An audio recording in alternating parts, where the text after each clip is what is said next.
પાટણ નાગરિક સહકારી bank લિમિટેડની 15 director માટે આગામી તારીખ 5 જુલાઈને રવિવારના રોજ જાહેર થયેલ ચૂંટણી માટે ઉમેદવારી ફોર્મ વિતરણની કામગીરી સોમવારે સવારે 10 થી બપોરે 3 વાગ્યા સુધી બેંકના કોન્ફરન્સ હોલમાં જવાબદાર અધિકારીની સીધી દેખરેખ હેઠળ આયોજિત કરવામાં આવી હતી।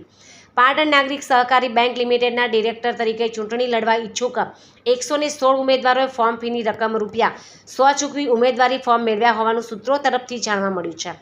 ઉમેદવારી ફોર્મ મેળવનાર ઉમેદવારોએ આગામી તારીખ 23-24 જૂનના રોજ સવારે 10 થી 3ના સમય દરમિયાન ફોર્મ જમા કરાવવાનું રહેશે, જ્યારે ઉમેદવારી ફોર્મ પરત ખેંચવા માટે 25-26 જૂનના રોજ સવારે 10 થી સાંજના 5 વાગ્યા સુધીનો સમય નક્કી કરવામાં આવ્યો છે। તો ઉમેદવારોએ પોતાનું ચૂંટણી પ્રતીક તારીખ 26મીએ સાંજે 6 કલાકે ફાળવવામાં આવશે।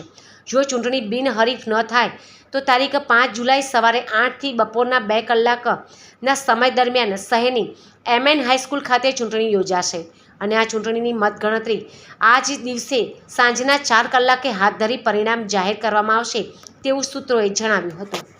15 ડિરેક્ટરોની ચૂંટણી માટે આજે ઉમેદવારી ફોર્મ આપવાની હતી તારીખ 22/6/26ના રોજ સવારે 10 થી 3 કલાક સુધીનો સમય હતો। અત્યારના સમય 1:15 સુધીમાં 112 ફોર્મ ગયેલા છે અને ફોર્મ ફી ₹100 છે દરેકની। ઉમેદવારી ફોર્મ સ્વીકારવાની તારીખ 23/6/26ના સવારે 10 થી 3 કલાક સુધી અને 24/6/26ના રોજ સવારે 10 થી 3 કલાક સુધી, એમ 2 દિવસ સુધી ફોર્મ સ્વીકારવાની તારીખ છે। અને ચૂંટણી કરવાની થાય બિનહરીફ ના થાય તો તારીખ 5/7/26ને સવારે 8 કલાકથી બપોરે 2 વાગ્યા સુધીની છે।